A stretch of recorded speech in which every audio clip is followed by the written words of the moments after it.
ना ठग के घर ही होता आज तक घर में ये होगा तो बा क्यों बा हो कौन है रे का बात बा आवा सब भीतर ठीक बा आवत तनी ए बाबू ए उठा अरे हटे हो उठा मत पहले उठो तब तो घर ही होगा हाय का बात बा बोलो ना पहले घर तो इहे हो और हो कि माहौल है लागत कि कोनो के कोई के पूरा बना ही ले बिया का तना बड़ी यार मो साला हाँ तो बोलो ना जल्दी हमारे पास टाइम नहीं है जब बोले को फटाक तो बोलो का काम बता हरा की हो हम जगन्नाथ बुक पिए हैं हमारा हमारा भारत का बा ई बताओ हमारा पीए या सीए से मतलब नहीं है हाँ हमारा जगन्नाथ को से काम अच्छा जगन्नाथ को से हां माने तू बतिया हमरा के बतइबो तब नु पिए जाके जगन्नाथ को से कहीं हन कि फलाना आदमी बा काम का भाई कोई पिए से बताइए उसके बाद हम हाँ हम बहुत दूर से आइल बानी हाँ हमारा के जगन्नाथ को से भेंट करा हां भेंट काहे नहीं करबो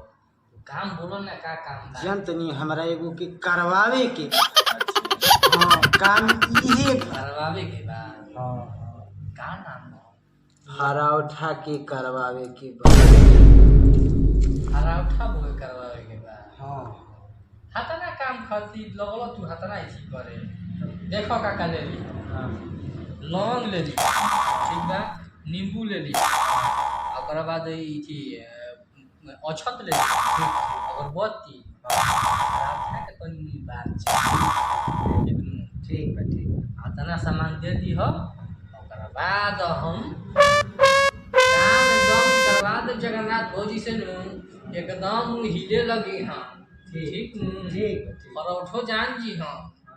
कौन जगन्नाथ भौजी कैसे कैले बाड़ी ना तो इहे करही के बा ठीक बा हम सामान लिया दे हम कोनी की बारू लागी हाँ तनी बारवा लागी अच्छा बहुत टोला मोहल्ला में अति को देले हां तब कि ना छावर छूट जी बचवा ठीक नु बगड़ो न तू ना करब से ये बिनती बा ऐसन छाव नु कम जगन्नाथ भौजी से ऐसन छावा दे नु लगी हन एकदम तांडव करे ना तो हम सब सामान लिया के धर देले बनी खाली बरवे लिए ठीक बा जा लिया हो ओकर बाद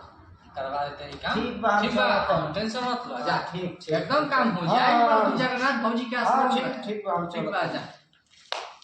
ए भाई है ना हां बोली उसको हो हुई हां जगन्नाथ भौजी के लागेला तो कहता ना